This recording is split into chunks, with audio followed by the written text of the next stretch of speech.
We're going to get started off with the Trump inauguration, of course. President Trump has now been president again for 2 days, and the question is, how's that going? Immigration, climate change, gender, and exiting the World Health Organization appeared to be the cover for some perhaps less exciting policies and executive orders.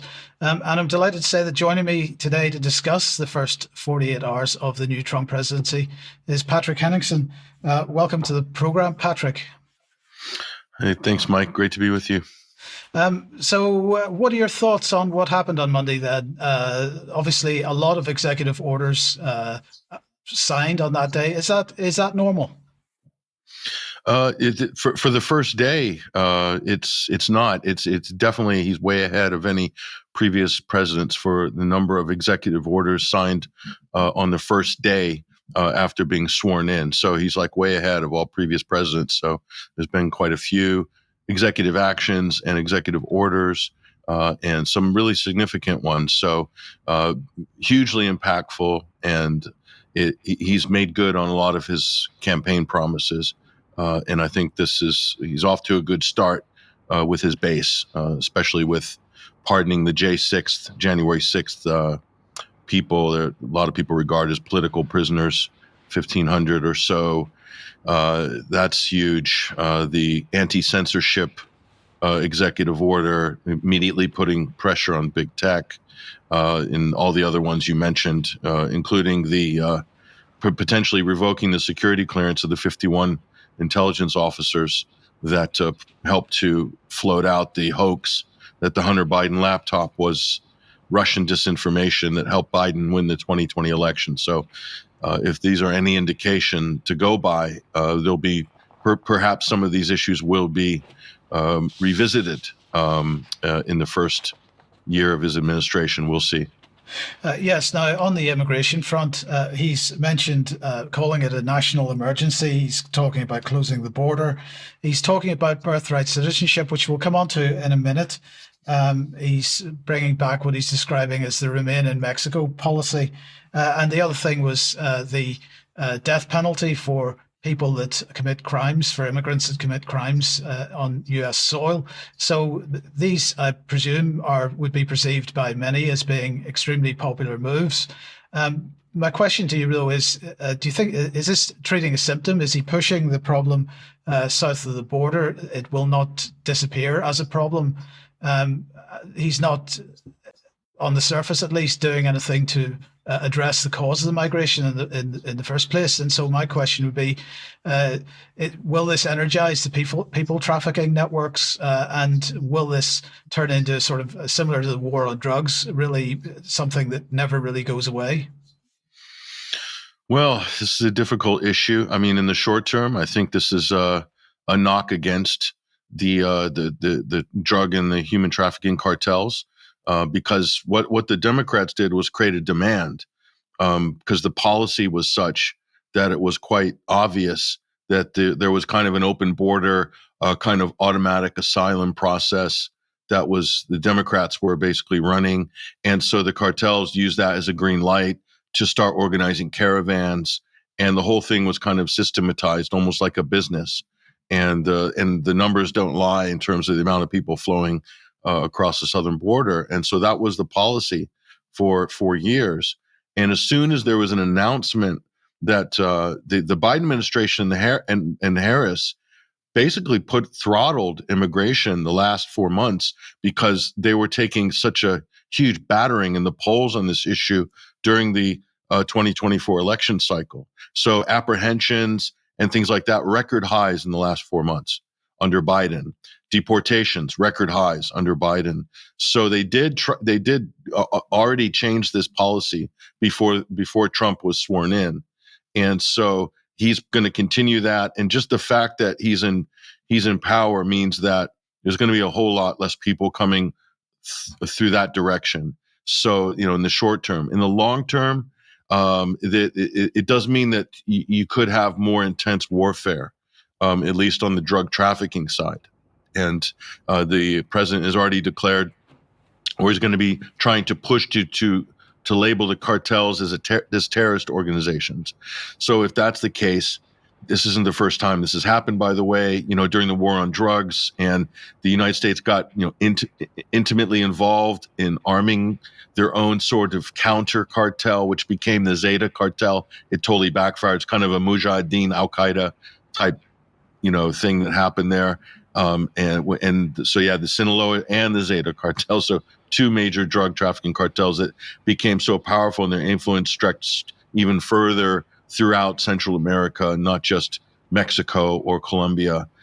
So this can create more problems as well, but it's a huge problem. It really depends on how well the U.S. government's able to coordinate with Mexico and the new government there, as well as these other Central American countries. Certainly, they have an ally with Bukele as well in a country like El Salvador.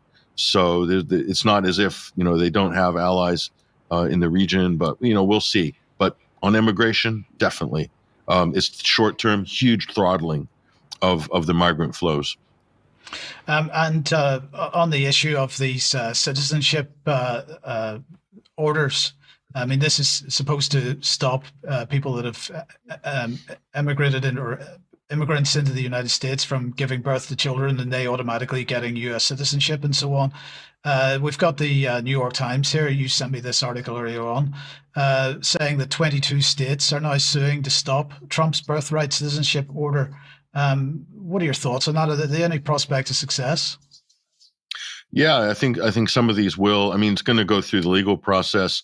So the birthright citizen or anchor baby issue, as well as death penalty for immigrants who are committing certain types of crimes in the U.S. These are all going to be challenged at the constitutional level. So for the activist jurists and this is money that's bleeding out of the left and the Democratic side that would normally go towards the next midterms. They'll be fighting these issues in the courts.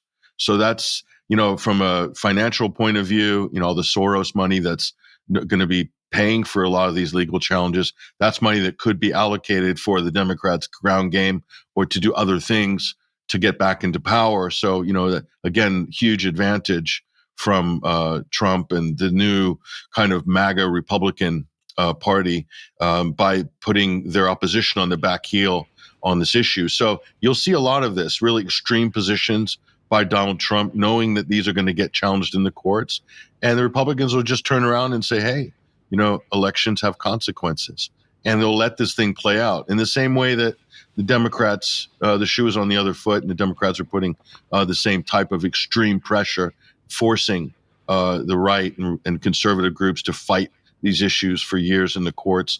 Now the tables have been turned. So that's very interesting. Yes, indeed. Now, two other policies which may be unsurprising in some ways, but others getting very, very excited about it. Of course, the climate and the removal of the United States from the Paris Accords, but also drill, baby, drill, because that's what he was saying on Monday. And the World Health Organization, two pretty massive announcements. Yeah, well, we knew the Paris climate accords were going to get pulled because that's kind of what Trump did in his first term. And he promised that on the campaign trail. And there's no reason to believe that he wouldn't go through with it, especially after, removing WHO funding, pulling out of the Paris Climate Accords. So he's basically killed the Green New Deal again.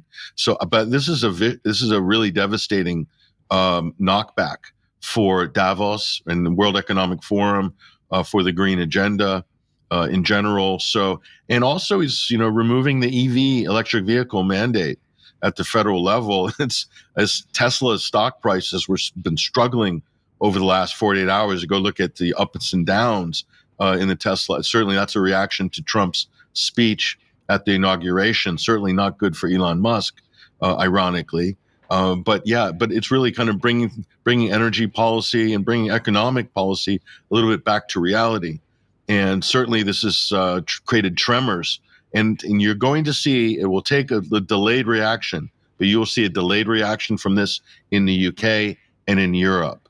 And all of a sudden, these green policies are no longer sacrosanct and no longer in vogue eventually. And then you'll start to see people questioning at government levels in EU member states, political leaders and so forth, questioning the wisdom of these of energy policy, and who knows where that's going to end. It will eventually probably end up on the foreign policy debate vis-a-vis Russian gas, for instance. So it's going to be a battle. At the same time, the U.S. is going to want to keep enforcing energy policy in Europe and stuff like that. But for the UK, think of all the draconian measures, the attack on the combustion engine, and all of these things. Now people might get a little inspiration from across the pond. Discussion could change. Are we going to see Greta back? No, Greta's busy with the Palestinian issue. She found a real issue. So I'm very inspired by Greta 2.0 in that respect. She's found a real issue. She seems to be really into it, and she's actually getting arrested for real, as opposed to sort of the stage arrests when she was doing climate activism. So I think this is a great result. The evolution of Greta Thunberg is fantastic. Yeah. The other big announcement, pretty much as we'll see later in the program, parallel to what's been announced in the UK as well, is Stargate, as it's been described, $500 billion. OpenAI, Oracle, and SoftBank involved in it. So an initial investment of $100 billion. And then over the next 4 or 5 years, that's going to increase to $500 billion. Larry Ellison unveiled his plan. Well, we'll come on to we'll show a little bit of what Larry Ellison said on Monday. Let's have a look at this. Once we gene sequence that cancer tumor, you can then vaccinate the person, design a vaccine for every individual person to vaccinate them against that cancer.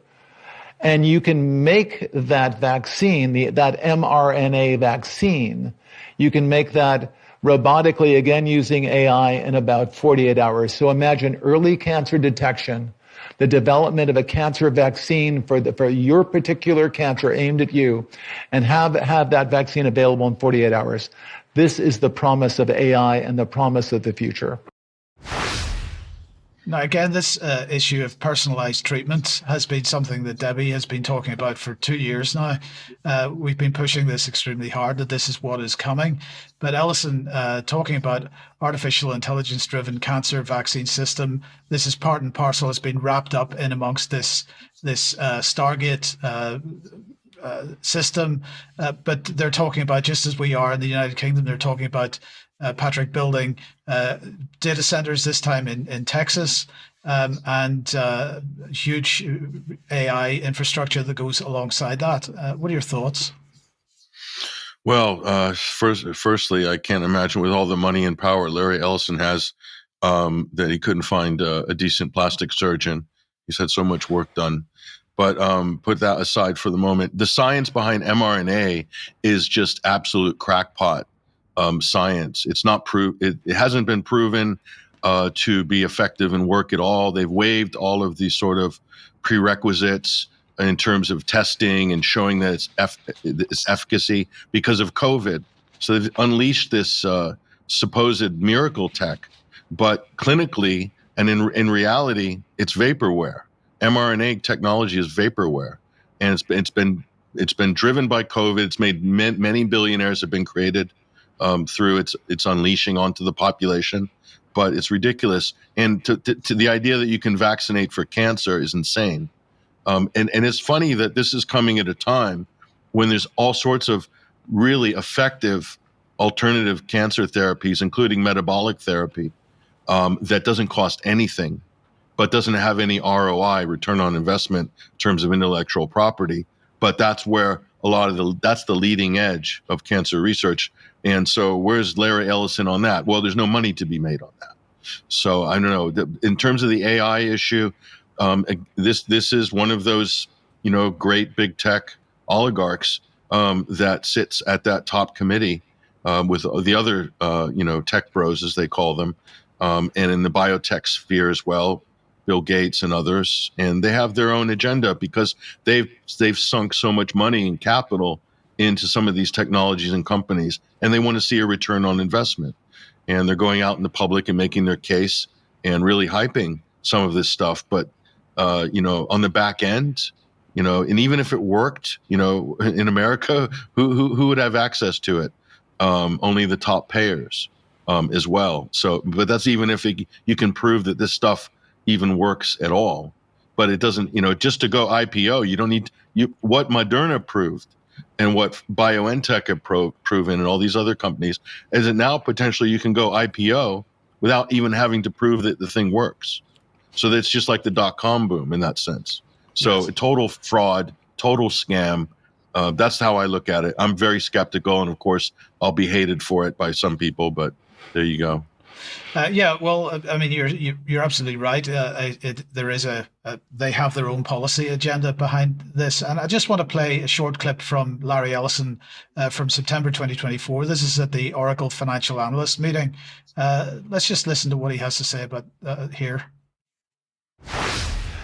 The police will be on their best behavior because we're constantly watching and recording everything that's going on.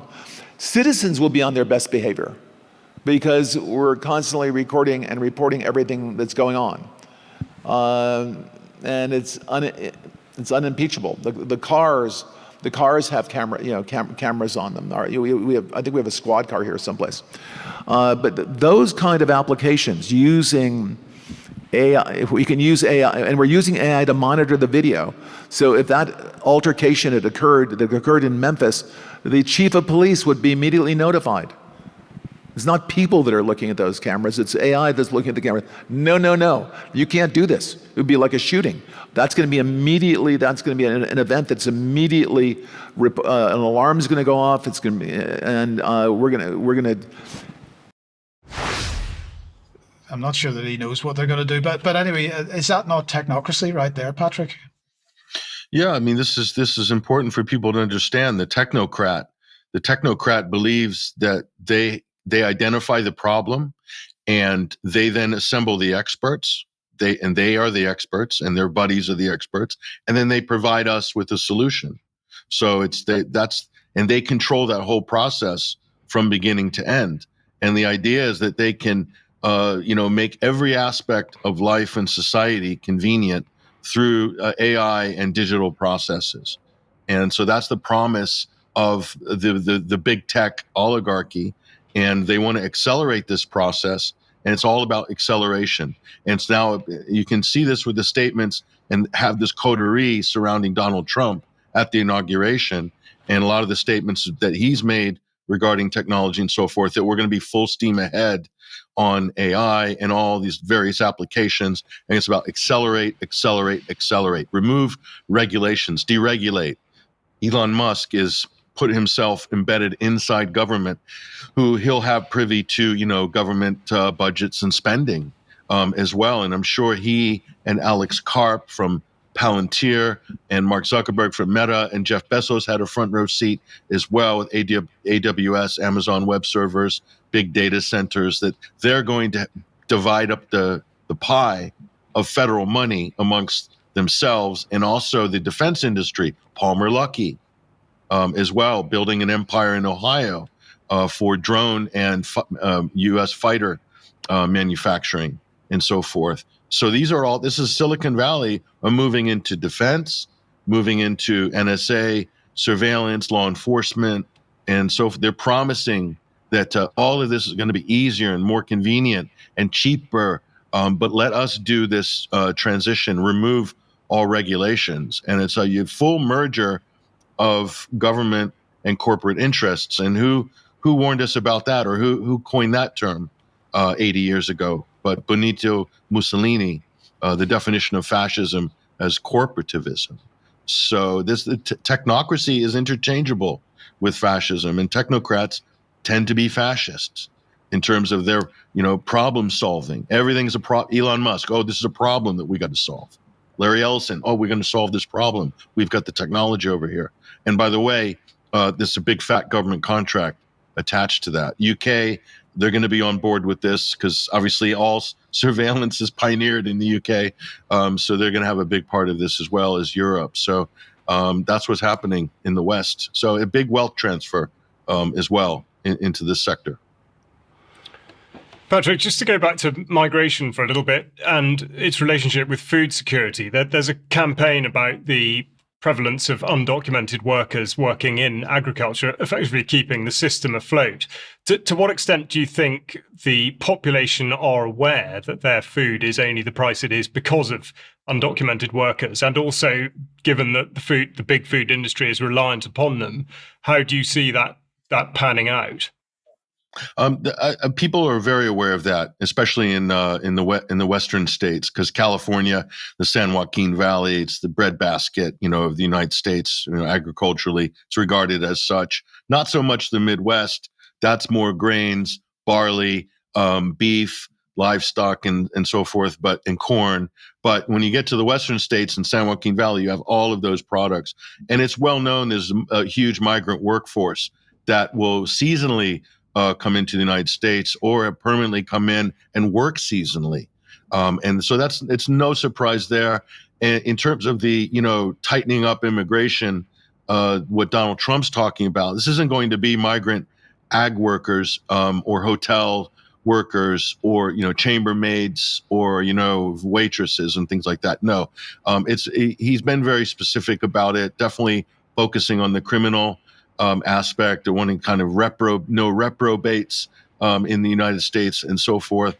But in terms of food prices, I mean, the issue in California is water and water supplies, available water supplies, and so if California is going to become a breadbasket for America again, and there's going to be less imports from Chile or Brazil or Argentina or Guatemala or Honduras and so forth, in Mexico even, that means that they have to solve a lot of these problems. But I think that it's kind of a fact of life for America and Europe and the UK that the global South is going to be providing substantial amounts of, because we're so used to eating things year round.